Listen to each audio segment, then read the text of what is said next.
My daughter-in-law slapped me across the face and shouted, "You're nothing but a burden. Go live in the dump." My own son agreed. "I wish it had been you instead of Dad," he said. But then, my millionaire grandson walked through the door, and what he said next changed everything. "Stay with me until the end, and comment the city you're watching from. I'd love to see how far my story travels." I never imagined the words that would break me would come from my own child, yet there I stood, in the same living room where I'd once watched him take his first steps, now filled not with laughter, but hostility. Kaya, my daughter-in-law, glared at me, her face twisted with contempt. "You're dead weight in our lives," she snapped. "Go live in the trash." The slap came so fast I didn't even see it coming. My cheek burned. My body at 64 wasn't as steady as it used to be. I tasted blood where my lip had split. "Kaya, please," I whispered, pressing a trembling hand to my face. I was only trying to help with dinner. She wasn't finished. "Help? You call burning potatoes and dropping dishes helping?" she sneered. "You forget everything. You slow us down." I wanted to explain that my hands sometimes shake now, that my memory isn't the same since Robert, my husband, passed away 2 years ago. But before I could speak, Terrence walked in. My son. For one hopeful moment, I thought he'd stand up for me. He didn't. "Mom," he said coldly, "Kaya's right. You're making our lives harder." Those words hit harder than the slap. "Terry, you don't mean that," I said quietly. But Kaya's smirk told me she'd already won. Then came the sentence that crushed me completely. "I wish it had been you instead of Dad. At least he was useful." The room spun. My knees went weak. I clutched the back of the couch to keep from falling. How could they forget everything I'd done? After Robert died, I sold my own home to help pay their mortgage. I gave them my pension every month. I watched their kids, cooked their meals, cleaned their house, and now they were throwing me away. Kaya stepped closer, her manicured finger pointing at my face. "We've decided it's time for you to move to a senior living place, somewhere they can properly take care of you." I knew what she meant. Not a warm, welcoming home, but a cold, state-run facility. "This is my home," I whispered. "My name's on the lease." Terrence laughed bitterly. "Actually, Mom, it's not. You signed the papers last month, remember? You gave everything to us." The memory struck like lightning. They'd told me it was just insurance paperwork to protect my assets. I'd believed them. Kaya's voice turned syrupy sweet. "Don't worry, Leona. We'll visit you sometimes. Maybe on holidays." The mockery in her tone made my stomach twist. I looked at the family photos on the mantel, smiling faces from a happier time. Now they felt like strangers. "Please," I whispered, my voice cracking. "I have nowhere else to go." Terrence's expression didn't change. "That's not our problem, Mom. We have our own lives to think about." Then the front door opened. Heavy footsteps echoed down the hall. My heart raced. Had they really called someone to remove me? But when I turned, I froze. It was Marcus, my grandson. Not the struggling college kid I remembered, but a tall, confident man in a tailored suit. His eyes swept over the scene, his father, Kaya, and finally me. "Well," he said calmly, his voice steady but sharp as glass, "isn't this interesting?" Kaya spun around, startled. "Marcus, what are you doing here?" But the look in his eyes told me everything was about to change. When my grandson walked into the room, I expected confusion or pity, but what I saw in his eyes was something entirely different. Not indifference, not fear. It was protection. "Good thing I came to check on Grandma Leona," he said calmly. And from that moment, everything changed. Stay with me until the end, and tell me in the comments what city you're watching from. I want to see how far this story travels. Terrence straightened, trying to sound in control. "Marcus, this is family business. Mom was just leaving." Marcus raised an eyebrow. "Was she? Because from where I'm standing, it looks like my grandmother just got attacked by her daughter-in-law, while my father wished she was gone." My heart pounded. Had he heard everything? How long had he been standing outside that door? Kaya's face went pale. You don't understand. She's been making things difficult. Oh, I understand perfectly, Marcus cut in, his tone calm but sharp. I understand a lot more than you think. As he stepped further into the room, I finally noticed what had changed about him. The quiet, unsure boy I once knew was gone. This was a man who carried power and knew exactly how to use it. He turned to me, his voice softening. Grandma Leona, are you hurt? I touched my cheek, still burning from Kaya's slap. I'm all right, Marcus, but what are you doing here? He smiled faintly. You thought I'd forgotten you? That was the plan. I know it was. Exposure begins. Terrence stepped forward, jaw tight. Whatever you're trying to pull, stop it. Mom needs professional care. We can't handle her anymore. Marcus gave a short, cold laugh. Professional care? Is that what you call stealing her pension and using her checks to pay your mortgage? The room froze. Kaya's lips parted. Terrence's face turned red. I don't know what you're talking about, Terrence muttered. Marcus took out his phone. Really? Because I have the bank statements, the forged documents, and the insurance claims you filed in her name. Shall I keep going? My head spun. Marcus, how do you know all this? He walked over, helping me sit down. Because I've been watching, Grandma, for 2 years. Kaya shook her head. That's impossible. You're just a dropout who couldn't hold a job. Marcus smiled, a slow, dangerous smile. That's where you're wrong. I graduated top of my class 3 years ago, started my own investment firm a year and a half ago. We went public last quarter. The air left the room. I stared at him, my heart racing. You're successful? I whispered. Multimillionaire, he said simply. And I've been planning this moment for a long time. Terrence dropped into a chair, his hands covering his face. Why? Why would you let us think you were struggling? Marcus's voice hardened. Because I wanted to see who you really were, how you'd treat Grandma when you thought no one was watching.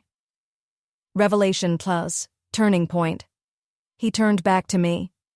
I've been depositing money into an account for you for over a year, money that should have been yours all along. Every dollar they took, I tracked. Kaya's voice trembled. We weren't stealing. She was living here rent-free. We had expenses. Rent-free? Marcus scoffed. She gave you $1,200 a month from her benefits, another $800 from her pension, plus $50,000 from Grandpa's life insurance that somehow ended up in your joint account. My stomach twisted. Robert's insurance money. He'd told me that was supposed to keep me safe. Marcus, I said softly, why didn't you tell me sooner? His expression gentled. Because you're the kindest person I know. If I'd told you, you would have forgiven them. You'd have said, family looks out for each other. He was right. Even now, part of me wanted to defend Terrence to believe he hadn't meant it. But then Marcus reached into his jacket and pulled out an envelope, sealed with wax and yellowed with age. Grandma, he said quietly, there's something else you need to see. My breath caught when I saw the handwriting. For Leona, from your loving husband, Robert. Where did you get this? I whispered. Grandpa gave it to me the day before he passed, Marcus said gently.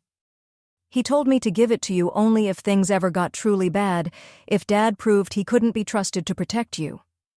My hands shook as I broke the seal.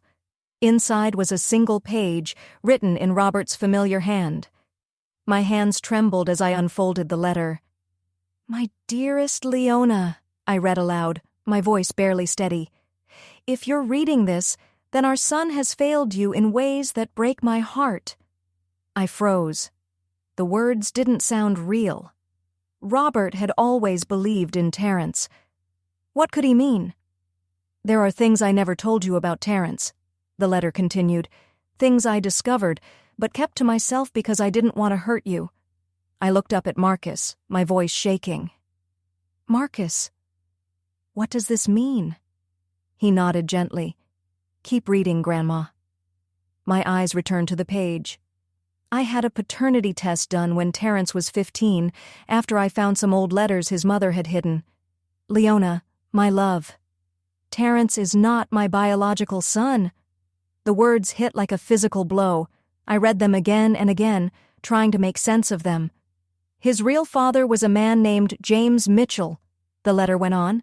Someone your first wife was involved with before we married. I never told you because I loved you both and raised Terrence as my own, but my true will reflects this truth. Shock and denial. Terrence had gone completely pale. That's not possible, he stammered. Mom, it's not true.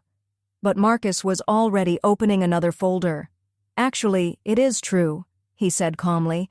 And here's the real will, the one Grandpa filed with his attorney before he passed, the one that overrides the fake version you've been using. My fingers shook as I took the papers. Robert's signature stared back at me, bold, familiar, final. He'd left everything to me, the house, the savings, the investments. Terrence's name appeared only once, an allowance of $10,000 to help him start over. Nothing more. This can't be legal, Kaya shrieked. We've lived here for 2 years. We've invested in this place. Marcus adjusted his tie, his voice calm and cutting.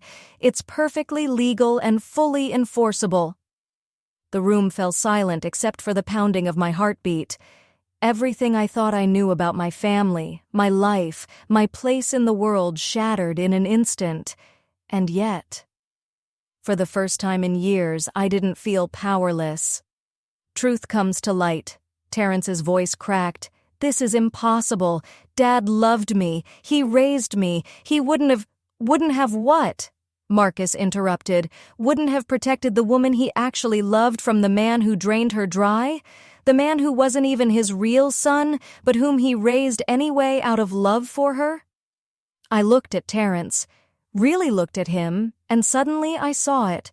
The differences Robert must have noticed years ago. The eyes, the build, the gestures, none of them matched my late husband's family. But back then, I'd been too grateful that Robert had accepted Terrence as his own to ever question it. Mom, please, Terrence whispered, reaching toward me. You can't believe this. I'm your son, your only child. I stepped back. The pain in his eyes nearly broke me, almost. But then I remembered his words from earlier. I wish you had died instead of Dad. You are my son, I said quietly.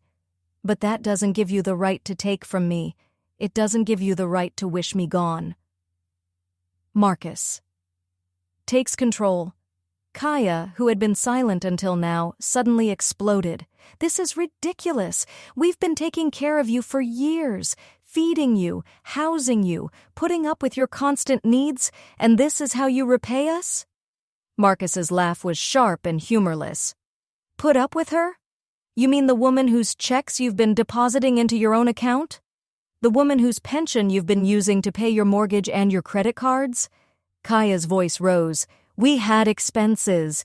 Do you have any idea how much it costs to care for an elderly person? Oh, I do, Marcus replied, pulling another folder from his briefcase, because I've tracked every single expense. You've taken roughly $87,000 from Grandma over the past 2 years. He flipped through the papers. The medications? You filled her prescriptions every other month. The food? You made her eat cheap leftovers while you two ordered takeout. The clothes? She's been wearing the same outfits for years. Each sentence hit like a hammer. I remembered every skipped meal, every night I went to bed hungry so the kids could eat, every time I told myself the pain in my hands was bearable because the pills were too expensive this month. Marcus's voice hardened. And the worst part, you've been telling everyone in the family that Grandma is losing her mind, that she's confused, that she's difficult. You've been cutting her off from anyone who might notice what you were doing. My chest tightened as the truth sank in. My sister Helen had stopped calling after Kaya told her I'd insulted her. My kind neighbor Mrs. Peterson stopped visiting after Terrence claimed I'd said she was nosy. It all made sense now. Every silence, every lost connection, every lonely night. We never, Terrence began, but Marcus cut him off. Never what? Marcus snapped. Never told Aunt Helen that Grandma called her a bitter old maid who should mind her own business? Never told Mrs. Peterson that Grandma was tired of nosy neighbors bothering her? Because I have witnesses, Dad. I've documented every single lie you've told to isolate her.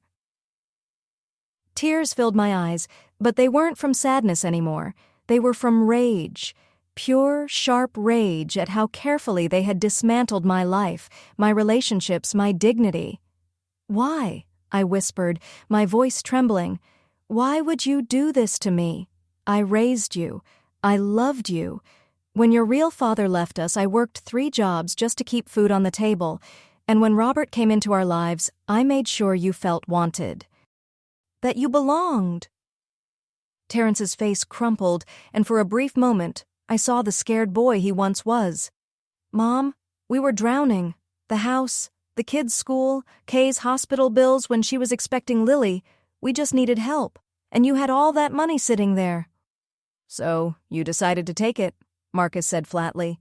Instead of asking for help, you lied.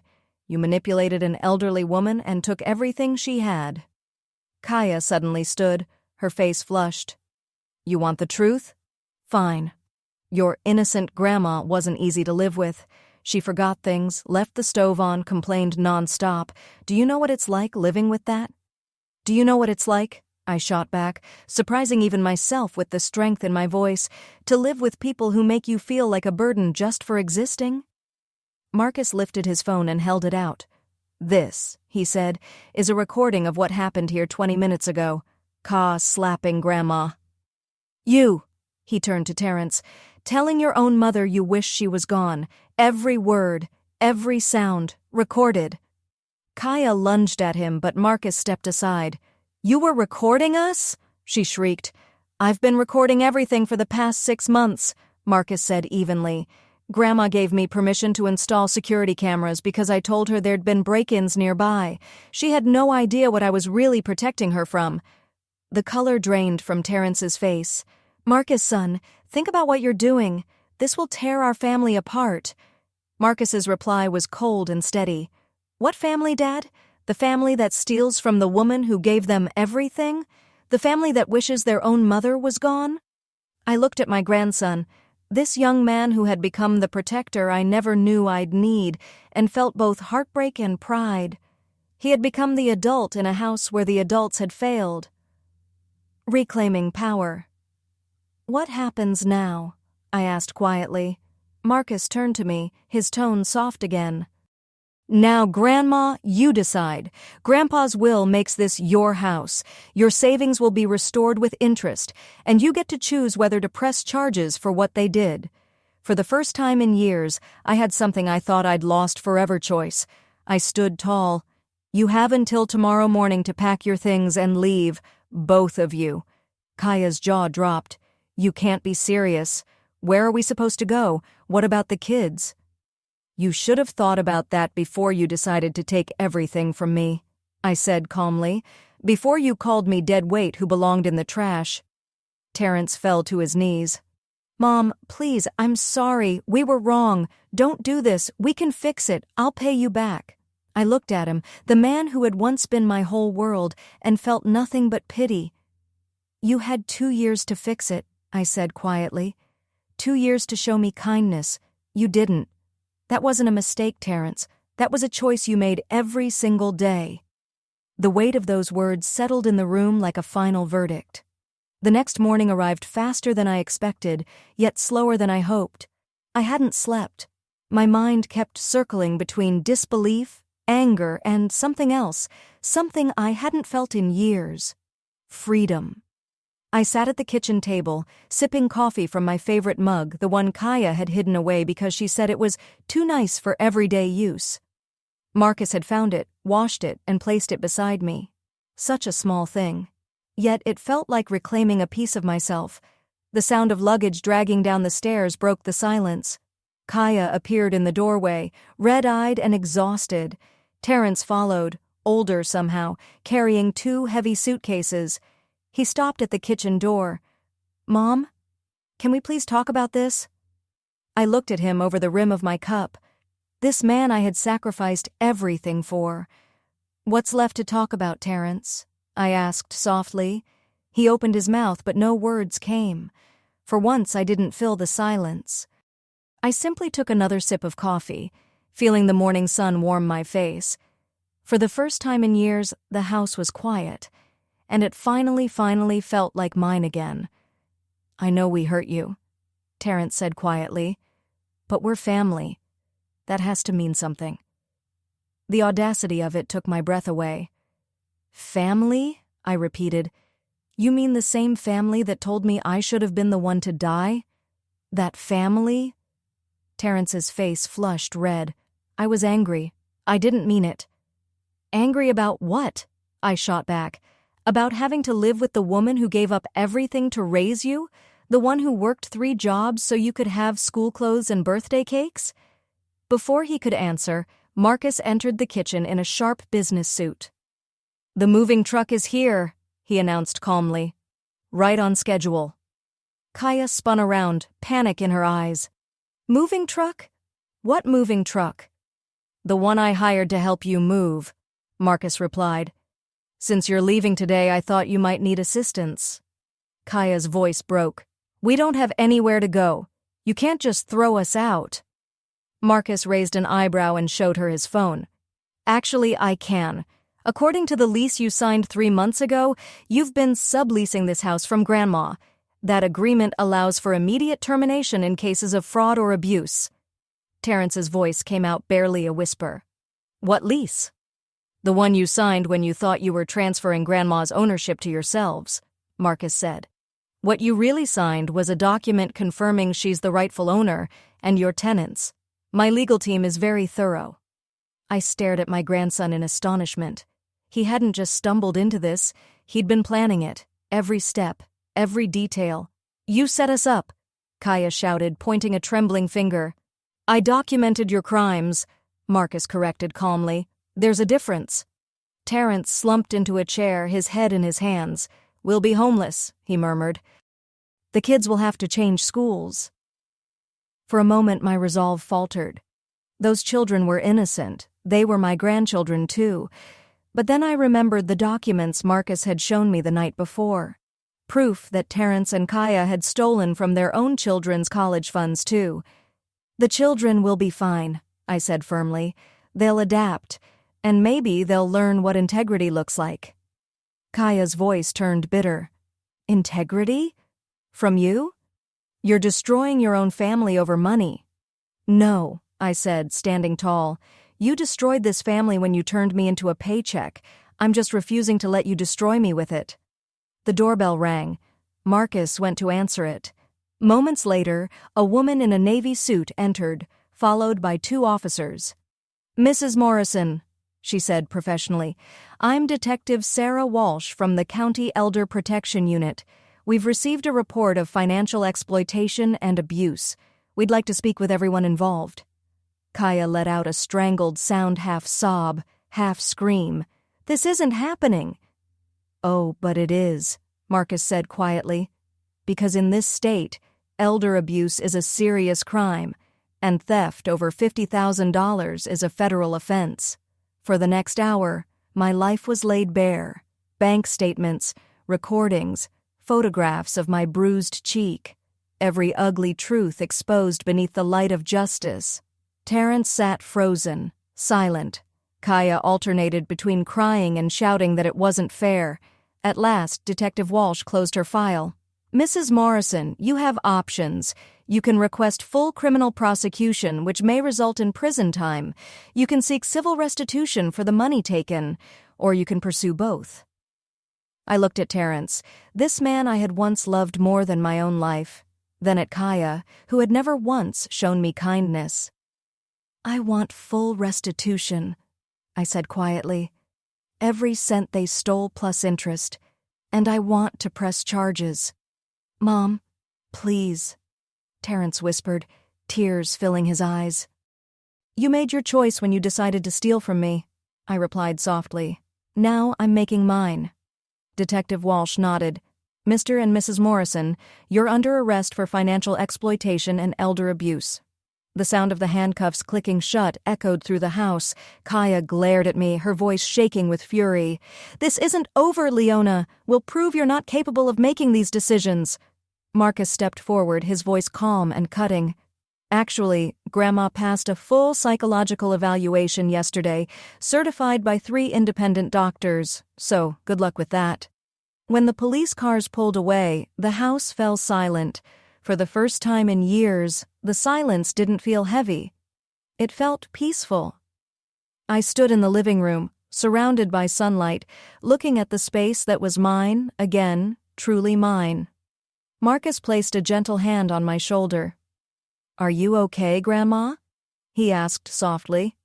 I turned to him, this remarkable young man who had not only saved me, but restored my dignity, my safety, and my freedom. I smiled through tears.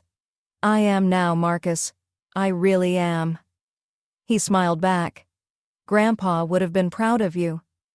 I looked around the home Robert had built for me, the one I'd fought so hard to keep, and felt the quiet power of those words. For the first time in years, I was no longer afraid. For the first time in years, I was home. "I think I will be," I said softly. "But Marcus, why didn't you tell me sooner? Why did you let me suffer for so long?" His expression softened, though sadness lingered in his eyes. "Because, Grandma, if I'd told you 2 years ago, you wouldn't have believed me. You would have defended them. You always do. You needed to see for yourself how far they were willing to go." He was right, and we both knew it.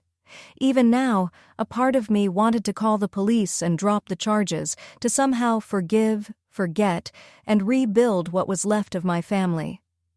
"What they did wasn't just wrong," Marcus said quietly. "It was dangerous. They were getting ready to take everything from you, your freedom, your voice, even your name." A chill ran down my spine. "What do you mean?" Marcus hesitated, then nodded grimly. "I found documents on Kaya's computer guardianship petitions. They were going to claim you had memory issues and needed a legal guardian. Guess who they planned to name for that role?" The realization struck like lightning. They hadn't just been stealing from me. They were planning to erase me, to take away my independence, my identity, my very right to decide my own life. But as I stood there in my own home beside my grandson, with the truth finally out, something inside me shifted. For the first time in years, I felt something stronger than fear. Hope. Seen. 3 weeks later. 3 weeks had passed since Terrence and Kaya's arrest. The house felt different now, not just quiet, but peaceful. Marcus had hired a kind woman named Mrs. Chen to help around the house. She came twice a week, always cheerful, always respectful. She never sighed when I asked for help or treated me like a burden. For the first time in years, I felt safe. That morning, I was finishing my coffee when the doorbell rang. Through the window, I saw a familiar figure standing on the porch, shoulders slumped in defeat. My heart clenched. It was Terrence. I opened the door halfway, keeping the chain locked. He looked terrible, rumpled clothes, unshaven face, deep shadows under his eyes. "Mom," he said quietly. "Please, can we talk?" "Your lawyer told you not to contact me," I said evenly. "I know," he said, rubbing the back of his neck. "But I had to see you. They released us on bail yesterday. The trial's next month. I needed to explain." I studied him. For a moment, I saw the boy who used to bring me dandelions from the yard and call them the most beautiful flowers in the world. But that boy was gone. "What do you want, Terrence?" I asked. "I want you to understand that I never meant for it to go this far," he said, voice cracking. "Kaya left me. She took the kids and went to her sister's place in Nevada. She's blaming me for everything." A small part of me ached for him, but I recognized that feeling now, the instinct to comfort the very person who caused my pain. "I'm sorry for what's happening to your family," I said carefully, "but that doesn't change what you did to mine." "I know," he said, tears slipping down his face. I was desperate. The business was collapsing, the mortgage was overdue, and Ka kept pressuring me to ask you for money. But every time I tried, I couldn't. So you stole it, I said flatly. He flinched. We thought it was just borrowing. We planned to pay you back when things got better. For 2 years, I said coldly, you borrowed from me while making me feel like a burden. You told me I was useless, that I should be gone. His face twisted. We never meant to hurt you. The words hit harder than I expected. Never meant to hurt me? I repeated. You told me you wished I was dead. You let your wife hit me. You isolated me from everyone who loved me. How exactly did you think that didn't hurt me? Terrence stepped closer to the door, desperation in his eyes. Mom, please, drop the charges. I'll pay you back. I'll work every day for the rest of my life if I have to. Just don't let them send me to prison. Where will you get the money? I asked quietly. You just said your business failed. He looked down. I don't know. I'll figure it out. But prison will ruin me, Mom. I'll lose everything. The kids won't even speak to me anymore. And there it was, the same quiet manipulation I'd lived under for years, that subtle twist that made me feel responsible for his choices. Your children don't talk to you because of what you did, I said firmly. Not me. Just then, a familiar car pulled into the driveway. Marcus stepped out, calm but sharp-eyed. He walked up the path, his voice cold and measured. What are you doing here? Terrence turned, his tone defensive. I'm talking to my mother. No, Marcus said, stepping closer. You're trying to manipulate your victim. The words hung in the air, heavy and final. Terrence opened his mouth but said nothing. For the first time, he had no excuses left. I looked at Marcus, this young man who had seen through everything, who had refused to let me fade into silence and felt a deep, steady peace. For years, I thought survival meant forgiveness, but now I finally understood. Sometimes survival means saying no more. The same way you've been manipulating her for years, Marcus said, his voice like ice. Terrence turned to his son, desperation in his eyes. Marcus, please, you're my boy. Surely you don't want to see your own father go to prison. Marcus's laugh was sharp and bitter. Your boy? When exactly was I your boy, Dad? When you forgot my birthday 3 years in a row? When you missed my graduation because you were too hungover to drive? Or maybe when you told everyone I'd never amount to anything? I listened, my heart aching. I'd always known Marcus felt abandoned by his father, but I hadn't realized just how deep that wound went. I made mistakes, Terrence said quietly, but I can change. We can be a family again. Marcus shook his head. We were never a family. Families don't steal from each other. They don't hurt the people who raise them, and they don't wish death on the person who sacrificed everything for them. Terrence turned back to me, his voice breaking. Mom, he's turning you against me. Can't you see that? He's got money now, and he thinks that means he can control everyone. No one is controlling me, I said firmly. For the first time in years, I'm making my own decisions. But I'm your son, Terrence cried. Doesn't that mean anything to you? The question hung in the air, heavy with years of love, disappointment, and grief. Yes, I said finally. It means everything to me. That's why what you did hurt so deeply.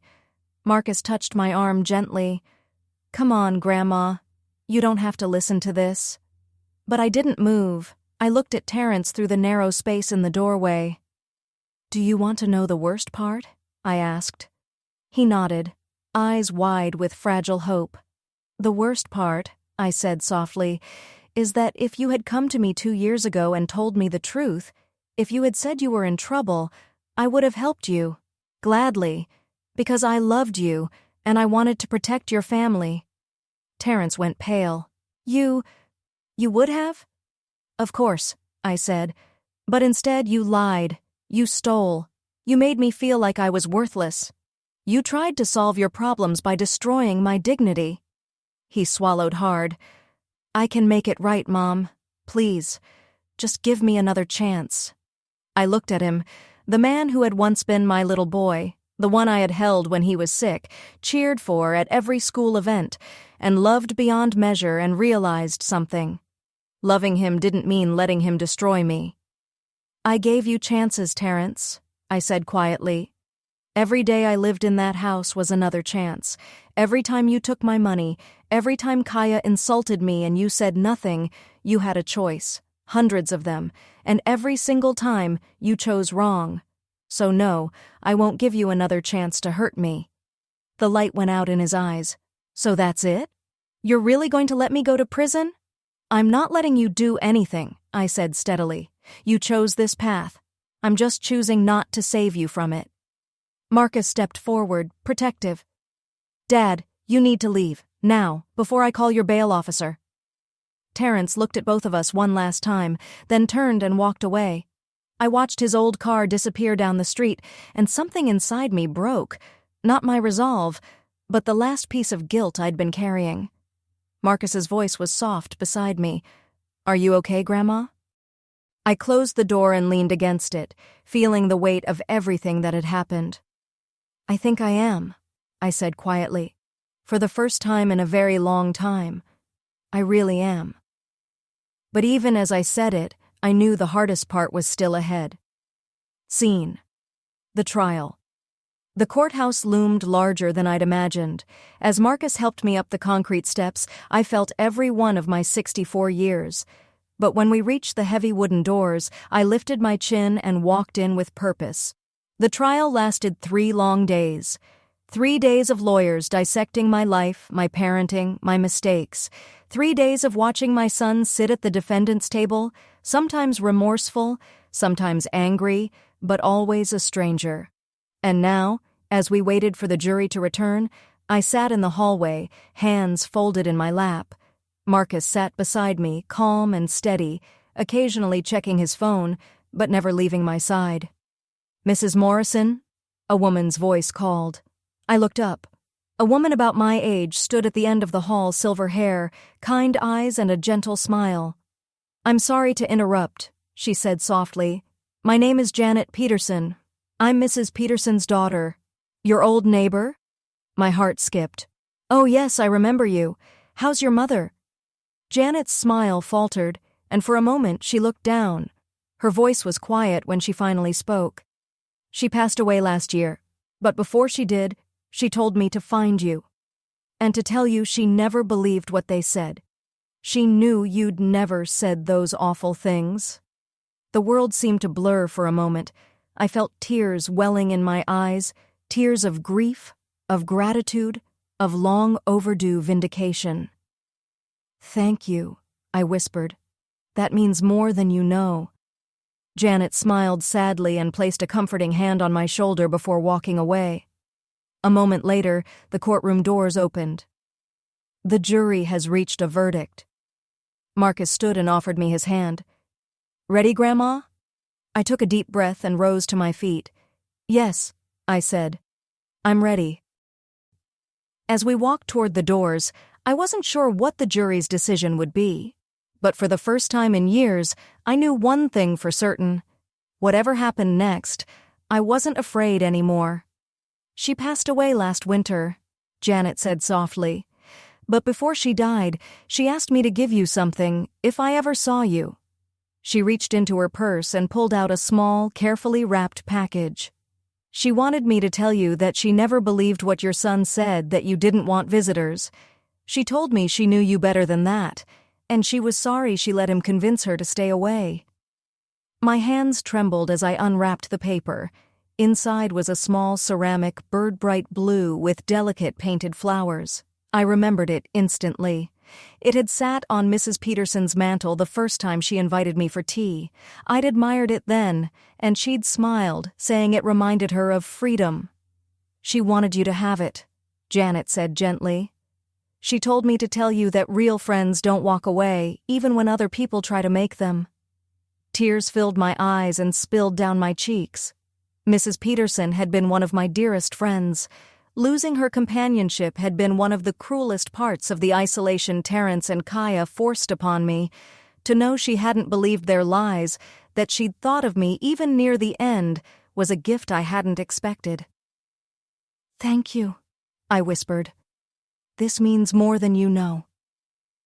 Before I could say anything else, the courtroom doors opened. People began filing back inside. The jury had reached a verdict. Scene, the verdict. We took our seats.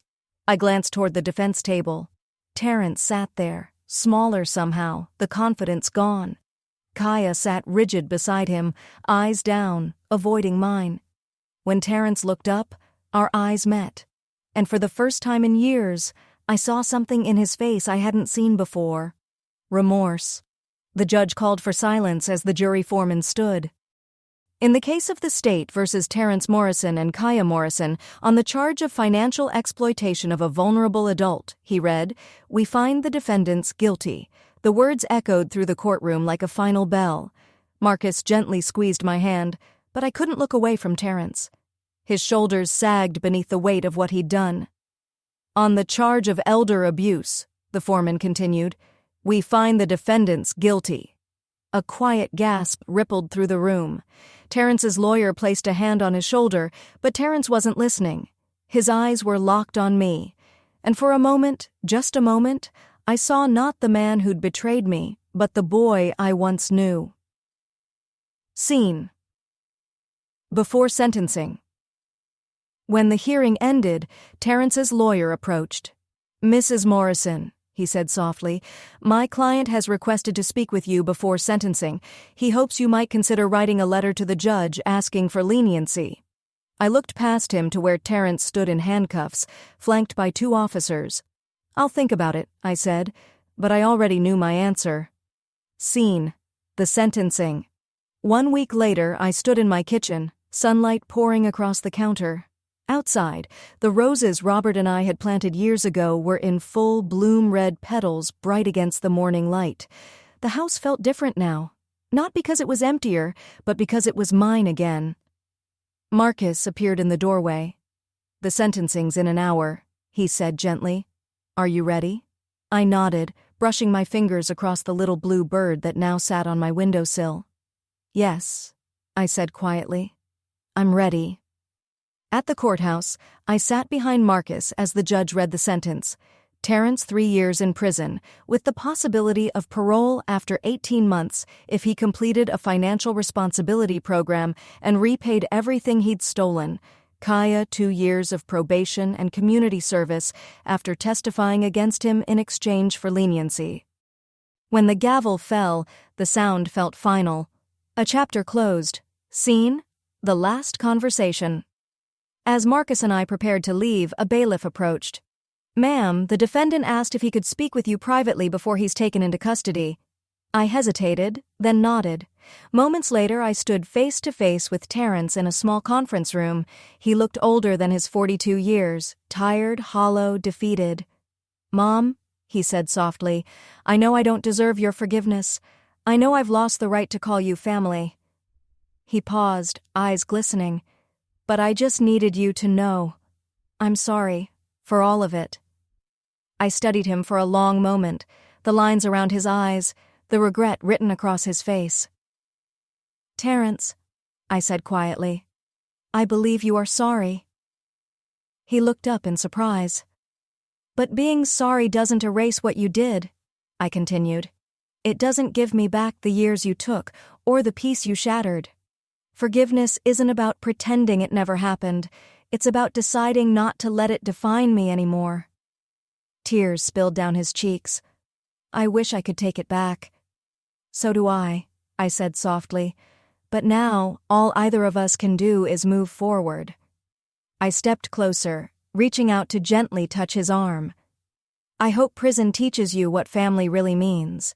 Not control, not obligation, but love and accountability." He nodded slowly, unable to speak. When the guard led him away, I watched in silence, not with hatred, but with something else. Acceptance. Scene. Epilogue. Hope returns. Back home, the afternoon sun filled the kitchen. Marcus was outside trimming the roses. The sound of birds drifted in through the open window. I glanced at the blue ceramic bird on the sill, its painted wings glinting in the light. "Real friends don't abandon each other," Mrs. Peterson's voice echoed in my mind.